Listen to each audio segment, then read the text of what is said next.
Hey guys, what's going on? Jeff here from Films at Home. I'm going to do a Blu-ray review video for you today of a new release from the Warner Archive collection. This is kind of a cool horror movie that I've been wanting to get for a while to complete my collection. And they finally just put it out just a couple weeks ago. It's Leatherface, Texas Chainsaw Massacre 3. This has not been on Blu-ray before. I'm not sure what the DVD releases looked like, but it's been a while since there's been a good transfer of this, and so I'm going to check this one out. I'll let you know how the transfer looks, video quality, audio quality. We'll talk about some special features and packaging, and just let you know if it's worth a buy from Warner Archive. If you're not familiar with Warner Archive, they are the kind of offshoot of Warner Brothers that releases classic movies. So Warner Brothers Entertainment obviously does a lot of the new releases and some old catalog stuff, but where there's older stuff like this, Warner Archive is kind of their throwback label.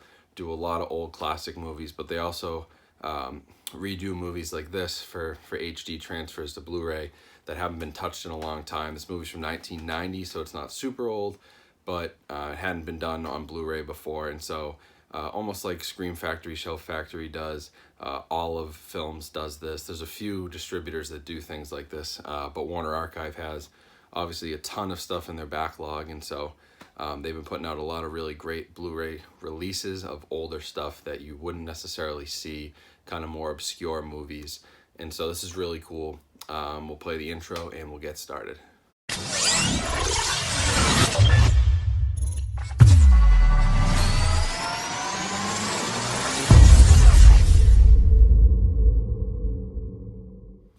Alright guys, so I just checked this out. I watched the movie basically the whole way through. Checked out the Blu-ray transfer. I'm going to start with the video quality.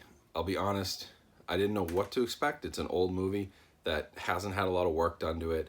It wasn't a high production value movie when it was made. Didn't have a high budget. It was kind of low budget, grainy stuff. And you can definitely see that in the Blu-ray. So it's not a great Blu-ray transfer, but I'm not sure they had a lot to work with. So I don't know that I can blame Warner Archive for this. Who knows what the original elements for this film were like, if there was even an original negative that was still floating around, or what was going on with that. I mean, it obviously looks better than a DVD. It looks better than the old VHS copies a lot of you guys might have of this. But I'm not sure there's a huge upgrade, and in the age of 4K, this looks fairly weak, but it also looks time appropriate. So it looks like a movie from 1990. It's got a lot of grain. There isn't a lot of real smooth picture quality here. Darker scenes are really kind of blocky at sometimes, even blurry at points, but nothing too distracting. I mean, if you remember that you're watching the third Texas Chainsaw Massacre movie that really nobody talks about, and this is kind of a lesser known sequel, it obviously didn't get the treatment that the first movie got when they did a 4K remaster. It didn't get the treatment that Texas Chainsaw Massacre 2, which I have up on the shelf here from Scream Factory, it didn't get the transfer in the effort that that got, which was also a fairly high profile release. This is kind of lesser known, and you know, it justifiably so, it got less work done to it. But the Blu-ray is still solid. I mean, it's gonna look better than anything that's out there right now. So don't expect a crystal clear, pristine picture, but this is still an upgrade over anything else you'll have in your collection. The Blu-ray is solid. Warner Archive does good work. They do a lot of remastering. It doesn't say anywhere on here that this was remastered, so I'm not sure if it was or not. If it was, probably minimal work was put into it, like I said, but they're known for their quality, and so although it's not one of their better releases, the video quality is still pretty solid. In terms of audio, it has a dts-hd master audio 5.1, so it's going to be a huge upgrade over anything that was on DVD or VHS. So you've already got a big part of why Blu-ray is so important is the soundtracks. DVD had a lot of just Dolby Digital surround, or even a lot of 2.0 tracks on older releases or lesser known stuff like this. This comes packed with the 5.1. You're going to get a full use out of your surround system, your home theater. So that's really important. Also has some really cool special features. So there's a filmmaker commentary, alternate endings, deleted scenes. It has a bunch of stuff that, you know, Warner Archive pulls up from their archives and adds to these releases, which is also another nice feature that they've added to their home media that maybe past releases didn't have. It's just these extra goodies that they find. Even stuff like the theatrical trailer is on here in HD, which is really kind of cool to see sometimes how movies were marketed back in the day, how this in 1990 when this came out, you know, what the commercials looked like. It's kind of funny to go back and look at the trailers. So really good special features, great audio. Packaging is where Warner Archive could definitely do some more work. A lot of their stuff is actually printed on demand. This is not one of them. This is not printed on demand. It's not an on-demand Blu-ray where it just comes in a blank case with a blank disc. They do have some of that for lesser known stuff.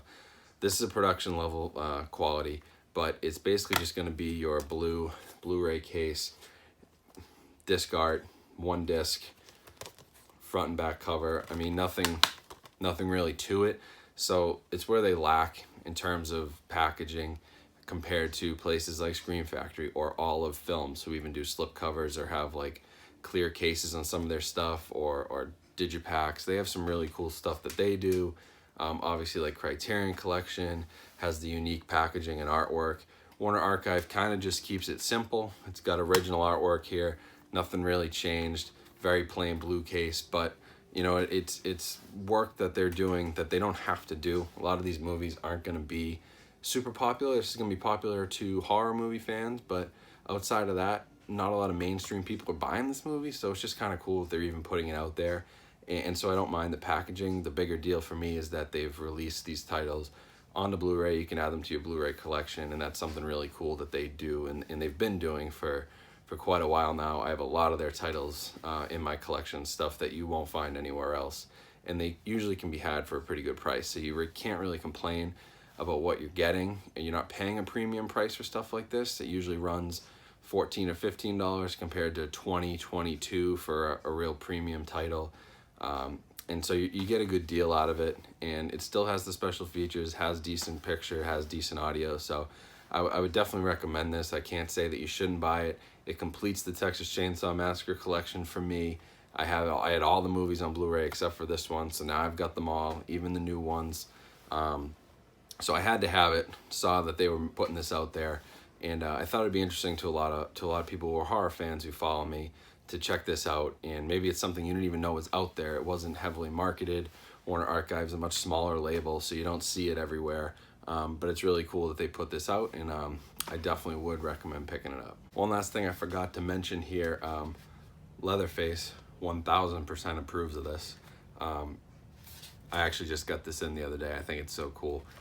Trick or Treat Studios, one of their masks, pretty high quality. You put it on a little white styrofoam mannequin head, and you get this really cool mask collection. I have this one in Michael Myers and stuff, but now I've completed the collection. I've got a mask. I'm all Texas Chainsawed out, but thanks to Warner Archive, I finally have the complete collection on Blu-ray. It's a big deal. Again, go grab this, go support these smaller labels. I know it's Warner Brothers, but still, if we don't support them, if we don't buy these titles, this is something that they're gonna eventually shut down because it doesn't make business sense. So support the physical media, support what they're doing. They're still putting these things out there after all these years, and continuing to support the Blu-ray community, which is really cool, the collector community. So I appreciate that. They did send me this for review. I have to mention that in the video. This was sent for review from the Warner Archive team, but I'm completely impartial. Everything I said here rings true. I didn't, there's nothing that I'm saying that they told me to say. I do honest reviews, but I do have to mention that this was sent from Warner Archive. They sent it to me for as a review copy, which a lot of my stuff is, but I was really happy to get this from them. It was one of my top picks when I finally talked to them and started talking about reviewing copies of their movies. I said, I gotta have Leatherface. I think that's one of your coolest ones you've done in a while. So go support them, go pick this up for sure. You can find it in most stores. You can find it on Amazon, find it online. Go to warnerbrothersshop.com, all kinds of places. Go grab it. All right, guys, that's about it for today. That was Leatherface Blu-ray review. Let me know what you thought of this one, if you picked it up, or if you've just seen the movie. Obviously, I rank it below the first two for sure. I kind of even like the 2003 remake better, and I actually have a soft spot for the kind of more recent one that had Trey Songz in it, I think. It was like the 3D, Texas Chainsaw Massacre 3D, came out probably 10 years ago, 9, 10 years ago. I got like a soft spot for that one. It's like a guilty pleasure movie. I think it's really kind of cool, kind of funny. So it's definitely not at the top of my list, but let me know where you'd rank them. But the original comes first, number 2 comes second, and after that I think it's kind of a toss-up. For me anyway, this is towards the bottom, but it's better than like Texas Chainsaw Massacre at the beginning. There's some Leatherface, like it's better than Leatherface, the new Leatherface, not this Leatherface. It's better than a few of them. It's not the worst one they've ever put out in the series, but it is what it is. And also, kind of cool fact, Viggo Mortensen, who played Aragorn in Lord of the Rings, is in this movie. I didn't know him back when this came out, and I don't think many people did know him, so this might have been one of his first roles, kind of like a lot of people get started in these cheesy horror movies before they move on to bigger things. So I was actually shocked to see him. I was like, all of a sudden Aragorn popped up in Texas Chainsaw Massacre. I almost didn't believe it was him until I looked it up, so that was kind of funny. But yeah, thanks for checking out the channel. Thanks for watching this review. I appreciate all the love, all the support. Follow me on Twitter, follow me on Instagram. Those links will be down in the description. Say hi, say what's up. I always get back to people, always talking about Blu-rays, home theater stuff. Any questions you might have, I'm here to answer them. And definitely subscribe, like this video, share it with your friends, share it with the community. I love doing this stuff, so anybody who watches is just a bonus for me. I just love talking about movies. So thanks again, guys, and Jeff here from Films at Home, and I am signing off.